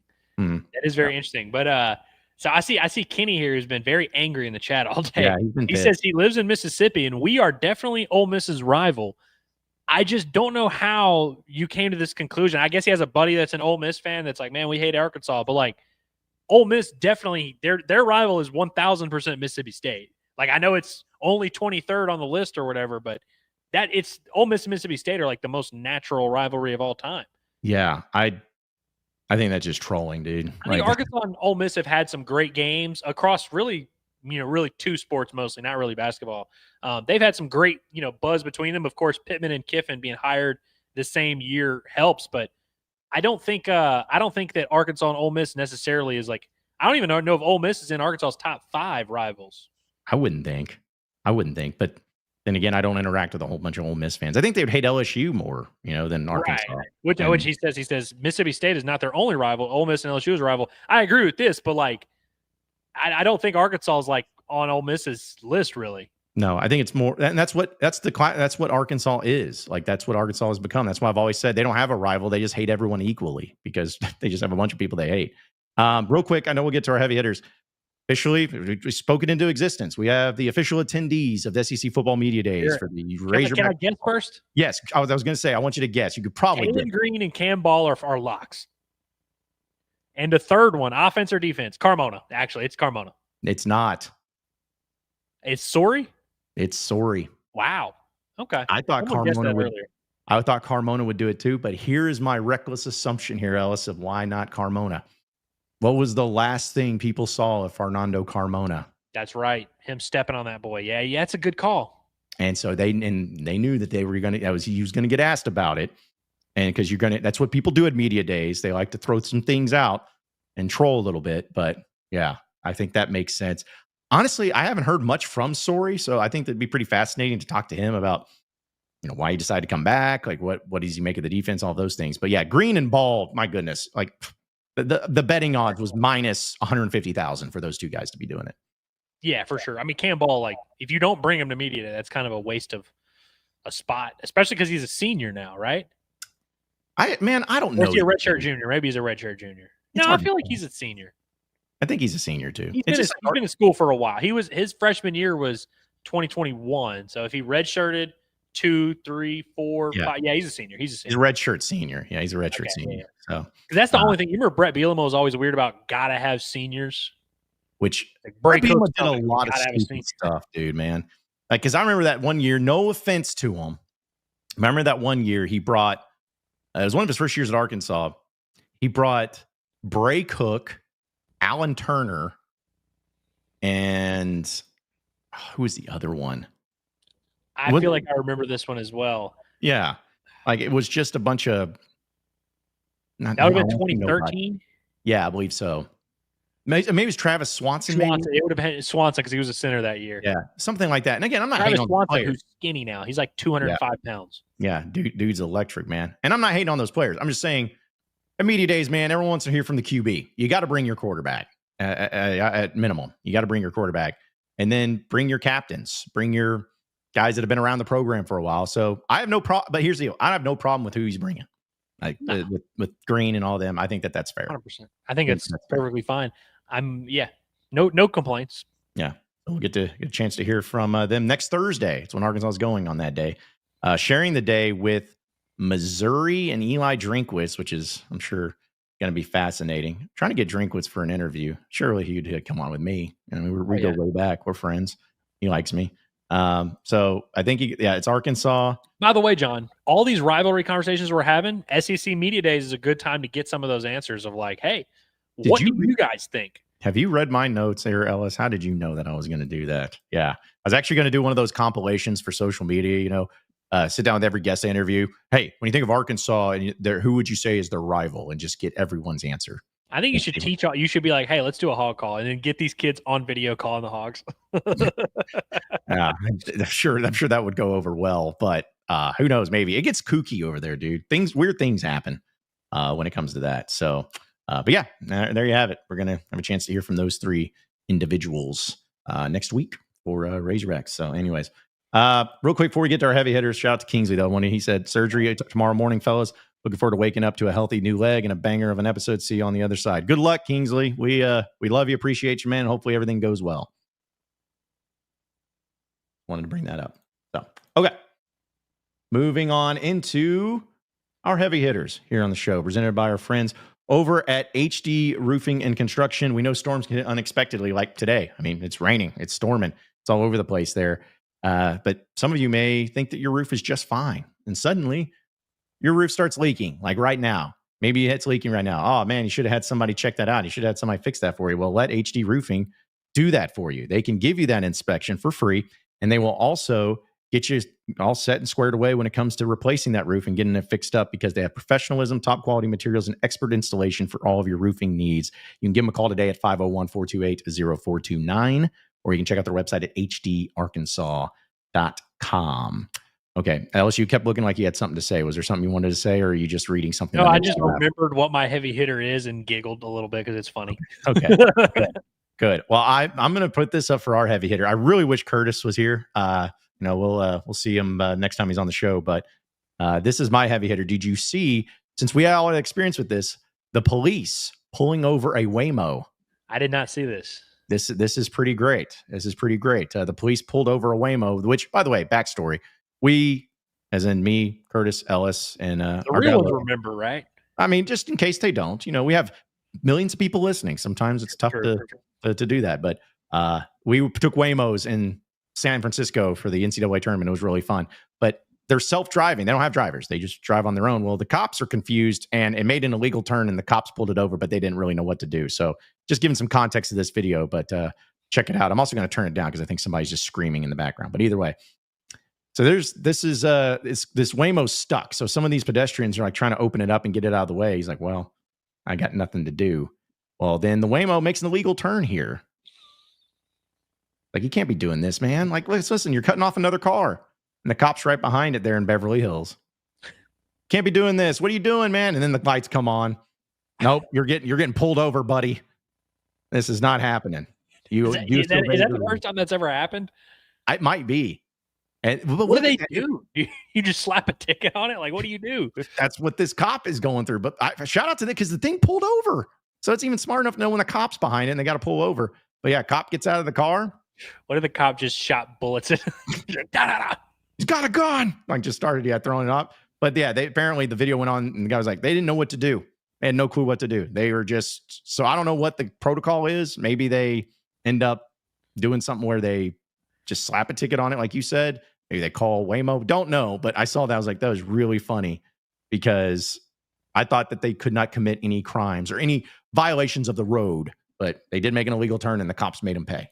I think if this works and they're able to successfully ticket Waymo and Waymo pays it, I think they should start pulling over all the Waymos, just being like, you were speeding. Nope. Yep. Take it. Yep, I do the same thing, man. I could say that. So, but yeah, that was my heavy hitter for today. So my heavy hitter, and I want to just before I even bring this up, everyone be cool. Like this is not a moment to get mad. This is not a moment to get political. It's really not. I just want to call attention to something funny. My heavy hitter is Fox News. Did you see their recent segment, John? No. So there's a Superman movie coming out, but Fox News has dubbed it Super Woke because the director James Gunn, who you and I, you know about James Gunn, fan of his work and all that. He said, the movie he's like, yeah, it's basically an immigrant story because you've got Superman and he's, coming from another place and he's, finding a home in America, blah, blah, blah. Fox News did not like this. They say they dubbed him Super Woke. And this is a real segment from Fox News. Iconic hero movie to embrace pro-immigrant themes. And I think that's Kellyanne Conway there. She did not like this. She's like, we do not go to the movies to get lectured by freaking superheroes. This is not what we do. I thought it was so funny. Do you have any thoughts on Super Woke? Well, first off, I want to say anytime, I didn't know what you were going to say, but anytime you start Ellis, like if Curtis says it, it's fine because I know, but like if Ellis is like, now everybody be cool in the chat, I know it could be really bad. And I'm just over here wincing, but it's not too bad. That's not too bad. But no, it is funny because, whether you one way or the other, politics aside, all that stuff, that's the type of thing that it does make me giggle. Because if you just look at the grand scheme of things, it's like, man, it's talking about the superhero movie and the comments that the director made and all that. Like this just in, Hollywood is weird with a bunch of weirdos that say outlandish things a lot of times, regardless if you agree with them or not. I'm not saying that, but they've been doing that forever. It's what they're going to continue to do. But just if you want to see the movie, see the movie. If you don't want to see the movie, that's fine. But it just, I do laugh when sometimes it gets a little bit over the top. And there's some things that are justifiable. There's some things where it's just like, this one extra in the back scene, ended up going to some sort of rally or something like that. They're like, Hollywood's destroying itself. It's just stuff like that where it's a little bit over the top. Yeah, if we were to like not consume art because someone involved with it did something weird, we would not be able to listen to any music. We would not be able to watch any movies. And I'm not saying, hey, you should just support bad people or whatever, but it's like. It does crack me up how many people like they hear someone say something they disagree with or that they even don't like or don't condone or whatever, and they're just like, all right, now I'm out on this entire like I'm just not going to do this. You know what I mean? Like I feel like there are people, and as a matter of fact, I saw your boy Clay Travis who was like, I'm not going to see Superman. Like he's like, I'm not going. This guy make these comments about immigrants and like I'm not going, and I'm just like. If you don't want to go see Superman, like, cool. But I'm like, were you going to go and then, like, are no longer going to go? Like, that's kind of crazy. It's like, you remember when people were not watching the NFL because of all the protests and stuff? And I was like, you're just not going to watch football? Really? Yeah. Well, the thing is it goes through, like the ratings go down and people start guessing if line it is and everything. But my deal is just, do what you want to do. And if you don't want to, if you see something that you don't like and you don't want to support, then that's fine. But I don't think that there's anything like sometimes we just look too much about that where, like you said, with football, it's like that's all I want. I don't want political statements and anything. I don't want to turn this into things that I don't, regardless of what side, I just do not care. Even if it was the things I 100% agreed with, I don't want to see it. I feel like I'm Bill Burr over here when he's talking about in the middle of the game, everyone's standing up to cancer. He's like, I'm trying to watch a game and you guys are standing up and he just rips them. It's like, why are you ripping these guys? Well, it's just sometimes, hey, I just want sports to be sports. That's all it is. I think it's all about the lens we view things through as well. Because, like there's some people who look for all these big messages in everything. They look for, oh, wow, this is cool. And it's cool because blah, blah. And it's like a completely different thing than you or I would look at. We're just kind of like, hey, yeah, this is this is Superman beating up bad guys and stopping trains. That's what I want to go see. You know what I mean? Yeah. And it is always funny to me how people have their things like ruined on certain, because of certain things. And I get it to an extent, but I'm like, man, I guess I'm just like, I just don't put too much thought into these things, but it is funny how much thought some people put into things. Yeah, it is pretty amazing how that works out. But I tell you what, I had another heavy hitter, but we'll keep moving and because I'll save it for the end there. But we will get into one of our fun topics of discussion here as it's summertime topics, and it's presented by our friends over at the Freedom Boat Club of Arkansas. We know summer's officially here. may be raining, but that's okay because it's going to get sunny again. It's going to get warm again. It's going to get hot again. And you want to be out on the water. And that's what Freedom Boat Club of Arkansas can help you with, because you may not own a boat. They're going to set you up with a boat without the commitment. It's boating that fits your lifestyle with fun, flexible, and stress-free vibes all the time. They have 3 locations in Arkansas, because there's a lot of great places to get on a boat in Arkansas. How about Greers Ferry Lake? Very popular. Lake Hamilton, been there a time or two. And also the river, the Arkansas River right there in Little Rock. Freedom Boat Club of Arkansas will help make your summer in the natural state the best one yet. And you can check out their website at freedomboatclubar.com. It's freedomboatclubar.com to join today and get to boating, enjoying it, partying it up. And we appreciate them being a part of Inside Arkansas each and every day. I will say, though, Ellis, Lake Hamilton is pretty awesome, but I can't wait for us. We'll announce when the date gets nailed down, but we're going to be doing a live show on a boat. So I'm looking forward to that. In Lake Hamilton? I think it's going to be Lake Hamilton. Like we're still, because, dates are crazy and we have to travel for this one, but it'll be fun. And, there's a lot of cool stuff. We've done shows at cool places, but doing a show on a boat, it might be one of the all-timers. I think I've now gotten to a point in my life, and I've been working hard to get here. When I was growing up, my aunt had a lake house on Lake Hamilton, and we used to love that. And then when she sold it, we were like, what the hell? You didn't want to consult your extended family? Like, we use that every summer.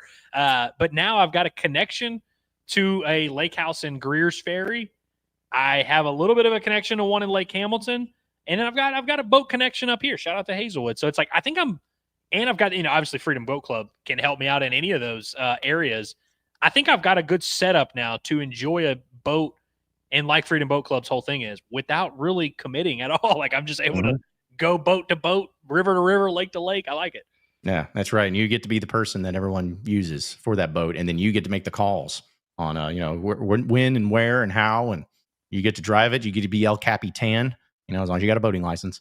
And it's a great setup. They do have captains, I think, Freedom Boat Club. Like if you don't want to get certified or whatever, you can they'll have people on standby. What was it from The Office? The captain on the booze cruise. I just watched that episode. Literally, I'm not even kidding, John. Yesterday.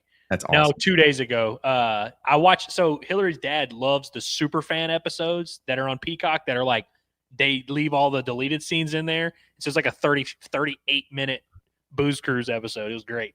Yeah, I forgot what the captain was, but it was Rob Riggle was the actor. Yes, yeah, it was pretty great. We'll get to those topics real quick, though, in the chat. Producer Michelle says, good day for Curtis to take off. We just lost power in the house. Good grief, man. Knock on wood. We didn't lose power here. I haven't lost power. I don't think Ellis has lost power because, we're both still on the air. I have not. Yeah, I'm holding in there barely, but man, rough go of it in the Wilkerson household. Yeah. Throw your T's and P's and your chats over to the Wilkersons in this rough day that they're having here today. But hopefully the power comes back on quickly for you guys. I hear power is important to live and to have in your household. So let's see. Also, where's another chat I was going to bring up?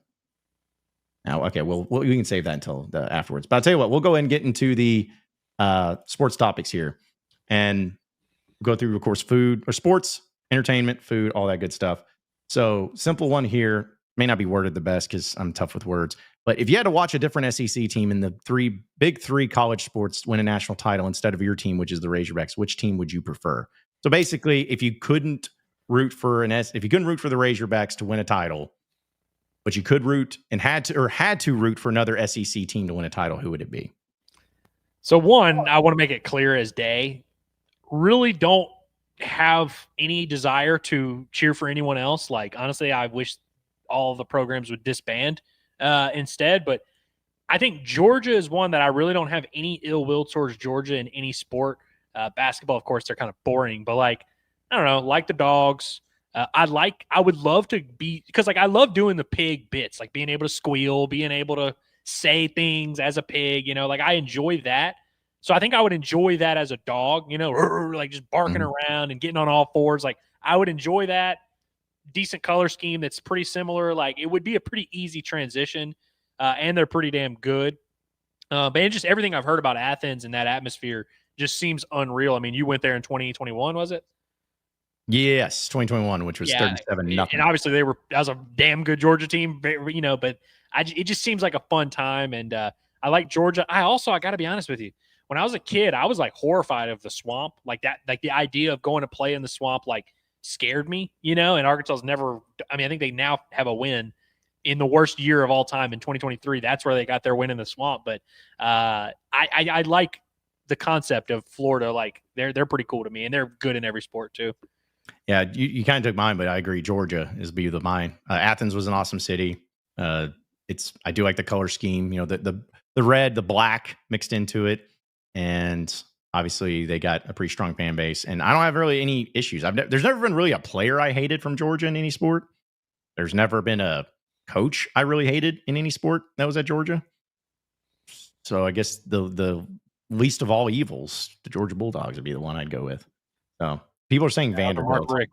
Yeah, people are saying Vanderbilt. Okay, you say that you're going to go root for Tim Corbin. Come on, you can't root for that guy. Anybody who willingly wants to cheer for a private school, you're just a dork, Yeah, like you're come a nerd. on. Yeah, puts academics above everything. You're not real. That's terrible. So yeah, that's a sports one here. How about this? I feel like this is a good one, and maybe I'll say this one again when Curtis joins us and have his thoughts on it. But food wise, if you were to build your perfect pizza, what's it going to look like? It honestly wouldn't be crazy on toppings. I would put on some toppings. The other day I ate pepperoni and ham, just those two things for the first time, and I enjoyed that. So I'll go simple with something like that in terms of toppings, but I got to have it be the coal fire, I got to have it be super thin. It's got to meet certain standards, Yeah. I would, so I'm going to be honest. I'm not saying that this needs to be everyone's favorite, and I'm a little biased, but my favorite pizza place growing up in Fayetteville and still to this day is Tim's Pizza East out there on Mission. Not Tiny Tim's, not saying anything against them, but Tim's Pizza East out there, because it's the way I like my pizza. It's cracker thin crust and not that much sauce, but a ton of cheese and toppings. That's the way I like it. So to me, it's obviously cheese, but I'm a meats guy. So I love pepperoni, sausage, kind of loaded up, but then throw some banana peppers on it. Yeah, I love me a little bit banana pepper. It's got some heat, but not too much, and goes well with the Italian meat and flavors to go along with it too. Maybe some of the type of cheese, throw some cheddar on that with some mozzarella as well. So yeah, that would be my, because pizza is one of those things you can eat, and at least I can eat in different ways. I love Chicago style. I love deep dish. I love all types. But if I had to just my choice, it'd be that thin cracker crust and not much sauce and just a crap ton of toppings. So I like the thin crust too. But here's the thing: some thin crust pizzas, the ones that are cooked all fancy, they don't even really have a definitive crust. You know what I mean? It's just kind of where the pizza ends, and then you're kind of there. I need it to have a definitive, hey, here's the crust. You know what I mean? Yeah. Because there are some pizzas that are that thin crust pizza, but once you get to the end, it just kind of is where the pizza runs out. I want there to be a definitive crust. Yeah. No, I can understand that. I just don't like pizzas that are more crust than anything. I do not like that. Well, yeah. And you don't want the thick crust or the big, yeah. Yeah, and I also don't want a pizza to where I get done with it and I look at my plate and there's sauce all over it, because of just how much sauce there was. Yeah, over cheese, if you're going to excess something, excess on the cheese, not the sauce. Exactly. I feel like we're in agreement there too. So, because there's some pizzas that some people like different toppings because it's like a sandwich. You can put whatever you want on it, but all this stuff of pineapple on pizza is dumb. And I like pineapple on pizza, and I don't care if you agree or not, or you think that's lame or not. I like it. It's fine. It's not going to be my favorite, but I don't judge some pepperoni or a pineapple on pizza. I will judge you if you go to Olive Garden and they ask you for the cheese on your meal and you say no matter what it is. If you do not say yes to getting cheese, at least say yes and then say when immediately or whatever. Yes. Yeah. But if someone's asking you here, I'm about to shred fresh cheese, Parmesan on your meal in an Italian restaurant, you say no, that's problematic. I'll tell you one thing that I just remembered and just kind of forgot, because we're talking about building our perfect pizza. So my buddy used to work at this place called Wildwood Pizza in Alexandria, and I loved it. And it was a personal size pizza, and they would give you this little laminated thing with an expo marker, and you would check off all the things you wanted, and then you'd hand it to them, and they'd make it for you and bring it out to you. When I used to go there, I used to get It's like, and it's all like 10-inch crust. It's like not a big pizza, but I'd get Alfredo sauce as the bottom layer. And then I would get Canadian bacon, and like maybe a sausage or something else, and then do barbecue sauce, drizzle it on top of it. I used to crush that pizza when I was like 16. Oh my God, I used to crush that. Yeah. See, I'm thinking back to like pizzas that I thought was really good as a kid, and not saying it's bad, but it definitely, you get enlightened as you grow up, because I thought Chuck E. Cheese and Eureka Pizza was the best pizza I've ever had, and there's nothing even close. Chuck E. Cheese is still very good. Come on. Yeah, that's what I'm saying. Fine pizza. But when it comes to like my favorite, the best, my rankings have changed a little bit, is all I'm saying. So, because I was a big frozen pizza fan, and those things elevated their game. I remember. What's your favorite frozen pizza these days? Dude, I haven't eaten a frozen pizza in probably 15 years, literally. Oh, dude.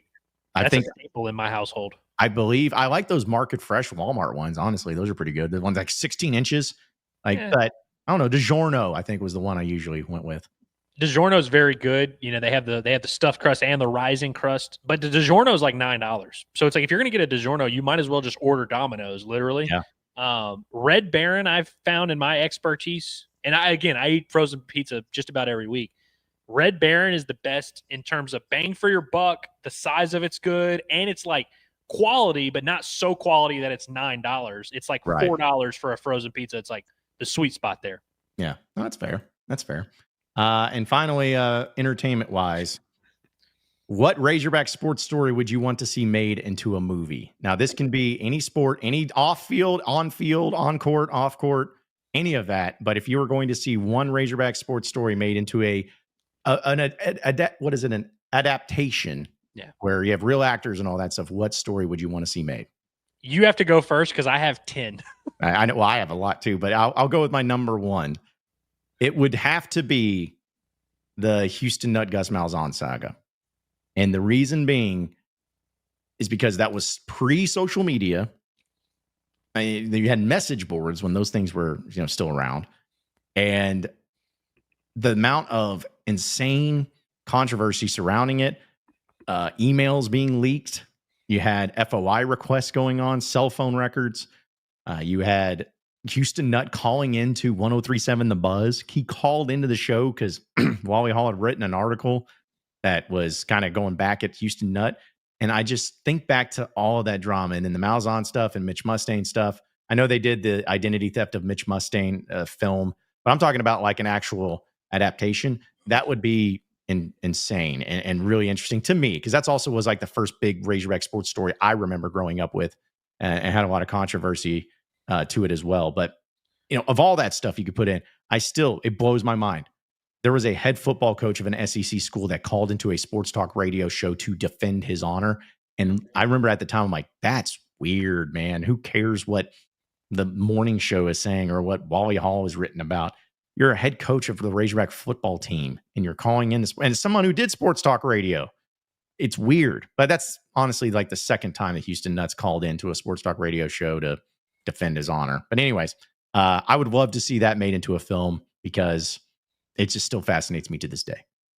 Yeah, I mean, it's a very good one.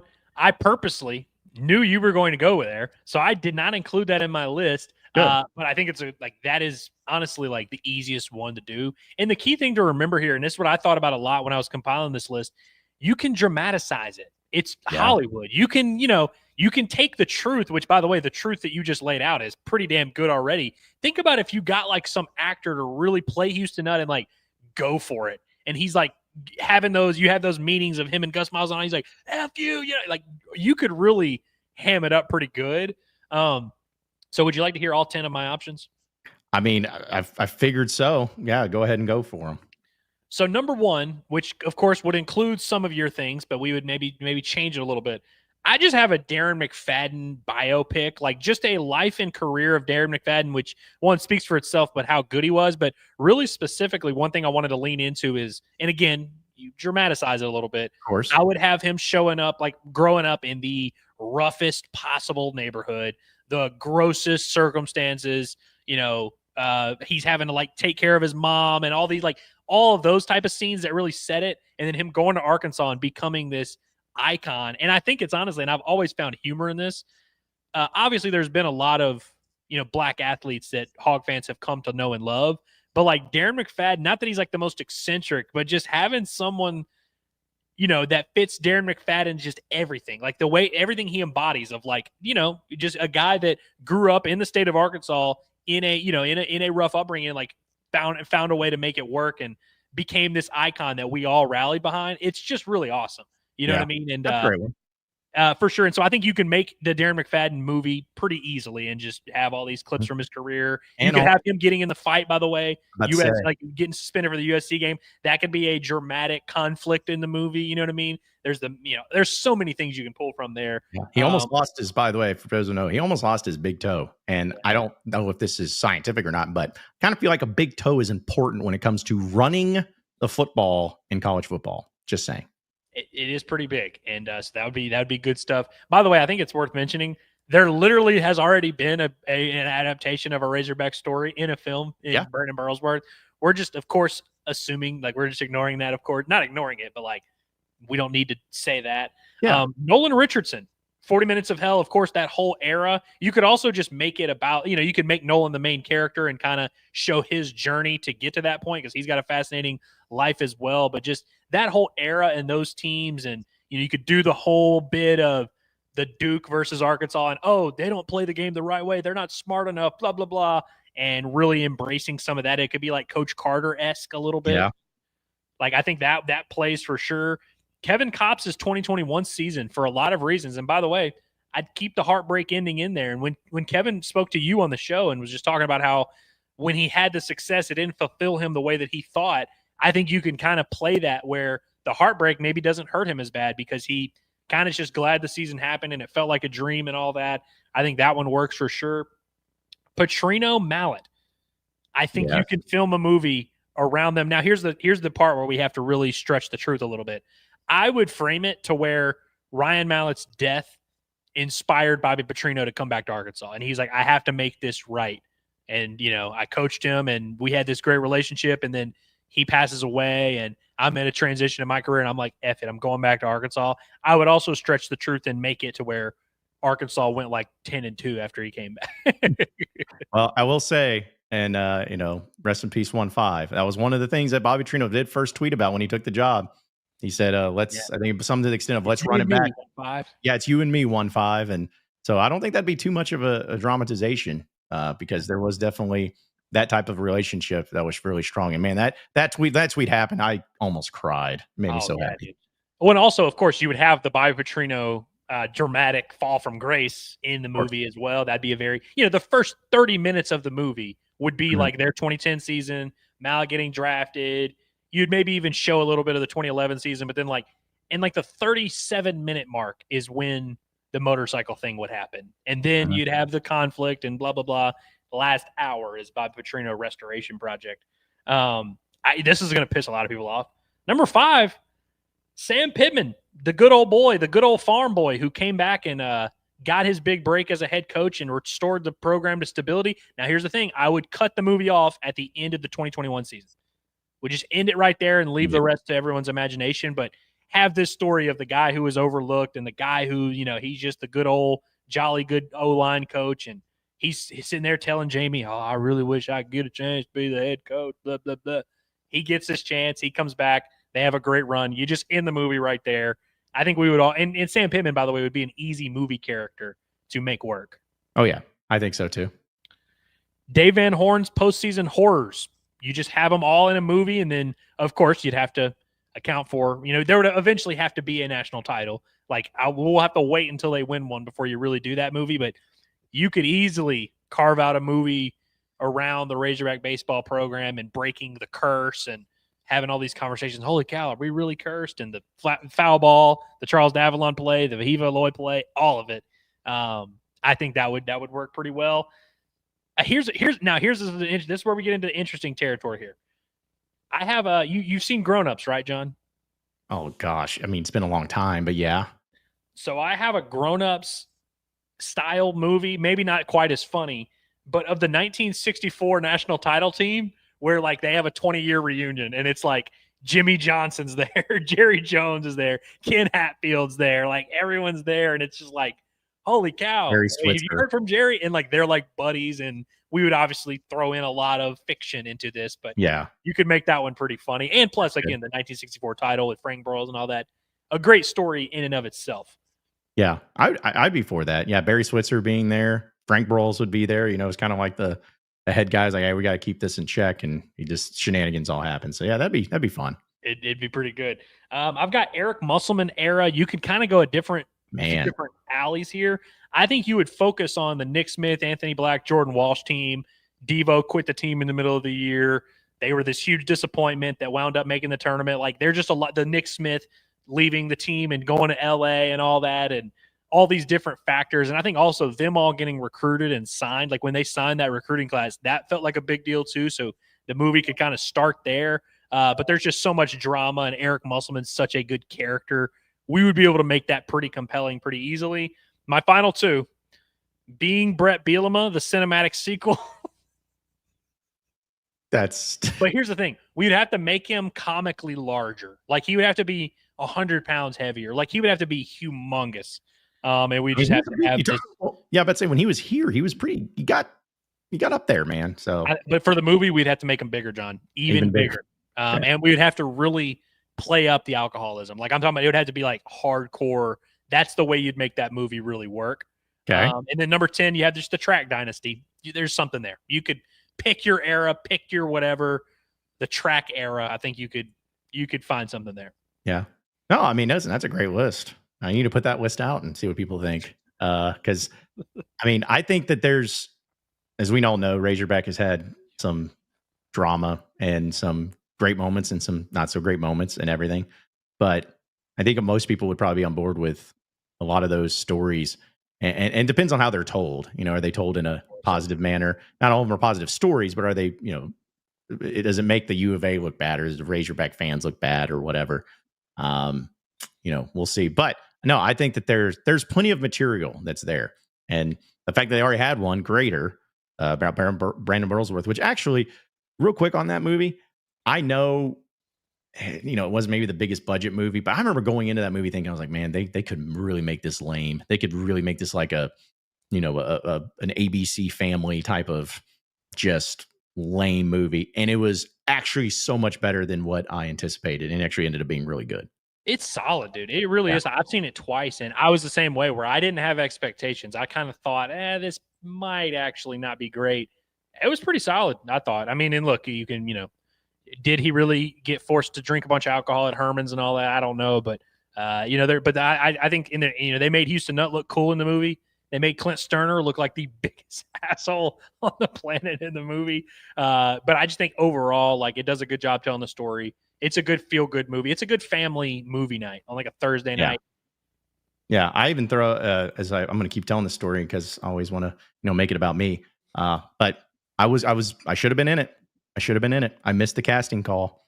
That's for my second. I don't even know what it's called, but I went and submitted to try to be in the movie, and I got called back, which essentially was going to mean that I was going to be in the movie, but I was on spring break and I was in Florida. I couldn't. And do you want to know? I don't know if I told you this story, Ellis, but do you know the title of what character I was going to play? I feel like you have told me, but I forgot it. Jerk frat boy. Ah, yeah, you could have pulled that off for sure. Yeah, it's almost like, hey, all I got to do is just yell at a kid for being fat and slow and the team sucks. Sign me up. Are you like at practice or at the games, or like what context is this? It was, those two kids that were like in the lawn chairs, like yelling at them because they were terrible and like because they weren't any good. They were losing games. It would have been that guy.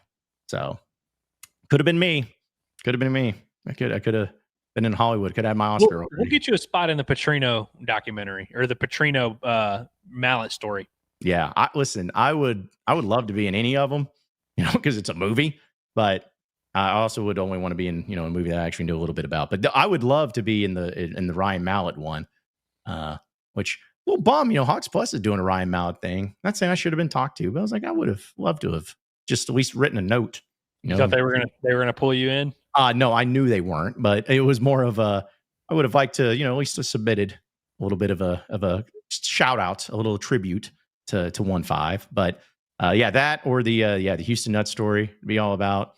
I was trying to think. There was one I just lost, And I was thinking about in Arkansas sports of what would be another interesting story that you didn't list, surprisingly enough, because you pretty much hammered all the big ones. But it's more, I think, for my own personal deal. Like maybe how about this? How about that? Maybe wouldn't be a movie. This would be like a little quick special. But the Heston Kjerstad ending of an early season in 2020, and like the way that the university and the spring sports handled all that, like Muss not getting, him still thinking they're going to the tournament when they weren't. But I appreciate the fact that he said it. That would be for every team in the country, but like just how specifically Arkansas, and knowing Dave Van Horn had Heston Kjerstad, and boom, there his season's over. We never get to see his true greatness of what he could have been with that year. So I think that would be just a COVID year Razorbacks movie that like covers it all. It's like it starts with Eric Musselman and them, and he's giving a speech, and then you have Heston getting on the bus to go to the Mississippi State series, and they're like, "Hey, buddy, season's over." And then it finishes with Sam Pittman beating Ole Miss. Yeah, there you go, and it's full circle, if you will. But yeah, good stuff though, Ellis, on the whole top 10 list. That was good stuff. Trey actually makes a decent suggestion. He says, "What about the story of Matt Jones?" Be great. I will say, when are you cutting that one off though? Because there is a section of it that would, like, are you just cutting it off like when his? I think it needs to be like about Arkansas. If you want to, when he gets drafted. Well, yeah, because if you want to tell the whole story, that's fine. But I think that just if you talk about really getting into our deep dive of how we think movies should be done, I think the approach of there is this so stupidly gifted athlete that is next level. No one's seen anything like him at that position. No one's seen anything like him as far as his speed, his playing football, basketball, all that. But his mindset is just chill, go with the flow. Where it's not to say he didn't work hard. He did, but just, somebody with that, he's not like he's the Michael Jordan, Kobe Bryant mentality of all that. He was just so gifted that he didn't have to really do all of those things. So I think it would be an interesting element from that. If someone who is so gifted in athletics and was able to accomplish so much, not even play a single position for 4 straight years in college and get drafted in the first round of the NFL at a different position. Those would be the types of things I'm like fascination of all of that in the mentality. So I think it'd be good. Eventually we'll have a Coach Cal movie too. Yeah, but Arkansas we haven't quite got enough material for it yet, but we're there. If he wins a title or two, I'm all for it. I just don't I would just know it'd be nothing but Kentucky stuff. And then they'd be like at the very end, they just put up the message after the movie ends, be like, John Calipari went on to Arkansas to do great things. But I want to see it happen. Trey, by the way, clarifies that he wants the crack rock in there. Oh, well, let's not do that. Positive stories only. Half the ones that I listed were not super positive. No, they're not. You didn't like being Brett Bielema of the cinematic sequel? Come on. Well, it's because, we're talking about true hogs, like Bielema's not a true hog. Matt Jones is a true hog. We got to McFadden is a true hog. Yeah. McFadden is really the one that I actually might write myself. Dude, he's, to me, talk about greatest Razorbacks of all time. Yeah, he is because of how good he was. But even on top of that, that dude was a 5-star player, took no visits anywhere else his entire high school career, going to Arkansas. By the way, Bobby Portis might be another one. Yeah. Really what we might have to do is we might have to make a fictional world where Darren McFadden, Bobby Portis, and Gage Wood all exist in the same year. And it's these, and we can make them best friends too. These 3 guys from Central Arkansas who just love the hog in their respective sports. That's something there. Yeah. Carson Shaddy, maybe we'll sub Gage Wood out with Carson Shaddy. We'll make it into a mini series on Netflix, a 10-episode thing. Just a friend group of just boys that are just doing their thing. Yeah. Just let's get crazy with it. Listen, you're welcome, Hollywood, for all these ideas. Let us know if you want to make them. We'll be co-producers. Spielberg. Yeah, we'll be co-producers. I know we went a little long, but I do want to get into some of your chats, folks, and some other things too before we clean up and get out of here. But it's presented by our friends over at BetSaracen, the #1 sports betting app in the state of Arkansas. Not even close to get to winning when it comes to Major League Baseball, when it comes to futures on college football, which they do have some of those too. You can download the app on your iPhone or on your Android, or you can check them out at BetSaracen.com. Real quick, before the chats happen, of course, I just lost it. Actually, we'll just go ahead and get into the chats, and I'll pull it back up in a second. But we were talking about, again, people gave their movies and all that for what they'd like to see. And it goes back to what I laugh about, where if you bring up a topic, you mentioned 10 of them, Ellis. I mentioned one of them. And there's still somebody that's like, I got to mention one that has not been mentioned, even though I'm not hating, but like Razorback Zach, I love you, man. But saying Reggie Fish muffing the punt in 06, like a Friday Night Lights ending. No. That was a big deal.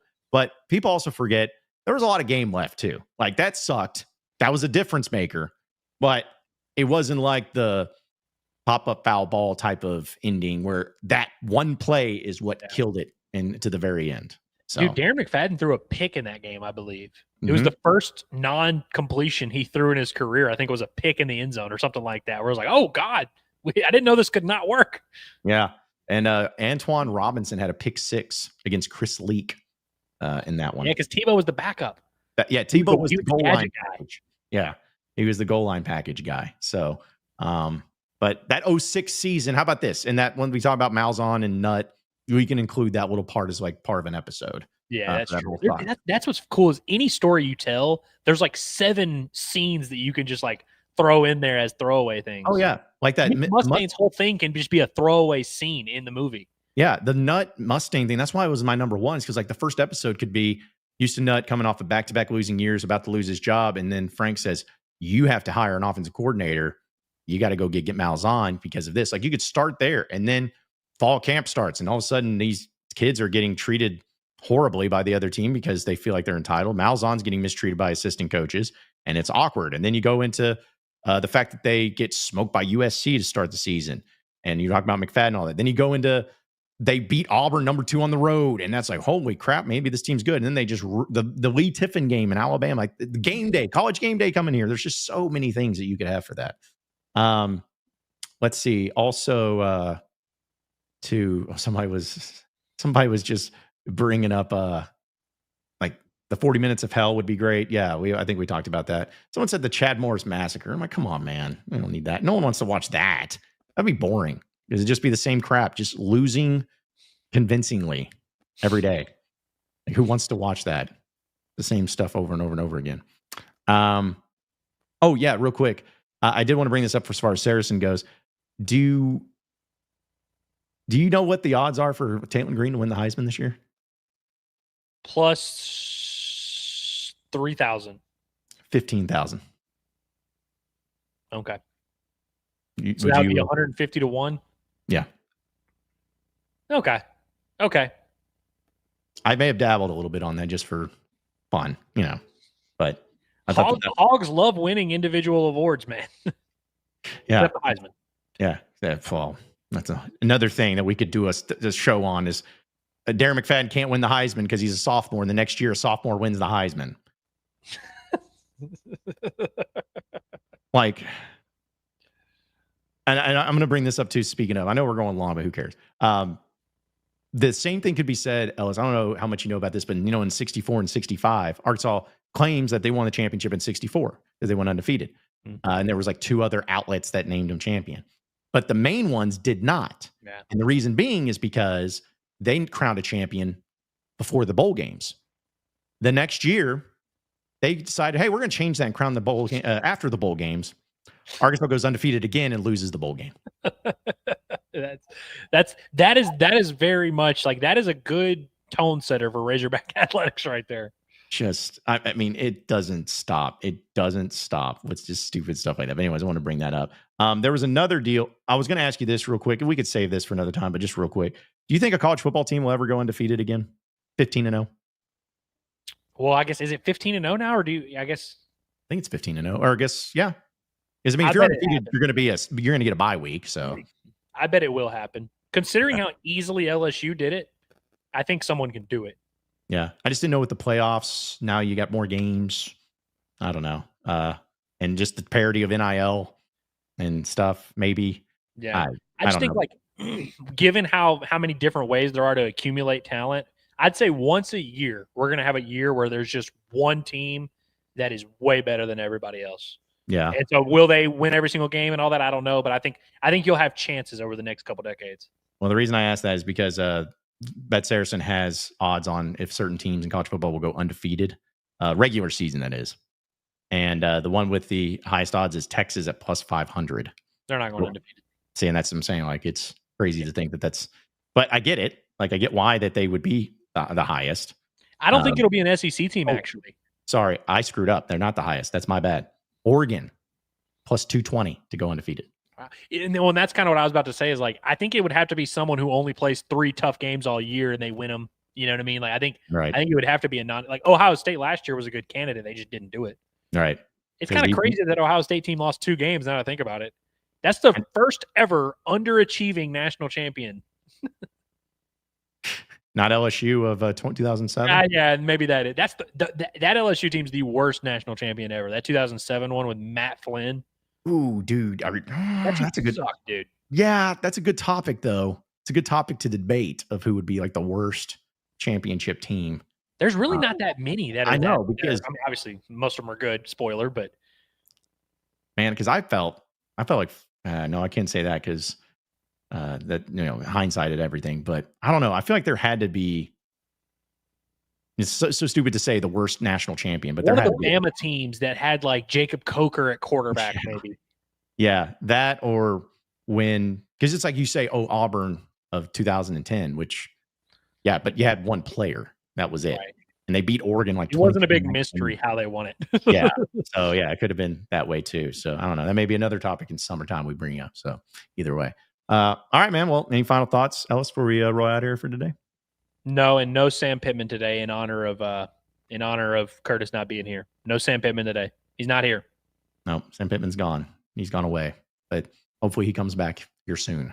So we'll bring him back. But no, I don't have any final thoughts either, folks, other than just appreciate all of you tuning in, hanging out with us during the dog days of summer. We have fun with it. We come up with topics and we still get it going. But be sure to subscribe to us here at Inside Arkansas. You can check out all of our audio podcasts wherever podcasts are found at Inside Arkansas Live, Pod at the Palace, the Bombastic Podcast. You can follow us on social media at Inside Arkansas. And we're going to keep it going from there. So for Andrew Ellis, I am John Neighbors. Same sports show, same sports channel tomorrow at noon. Have a great rest of your day, everybody. We'll see you then.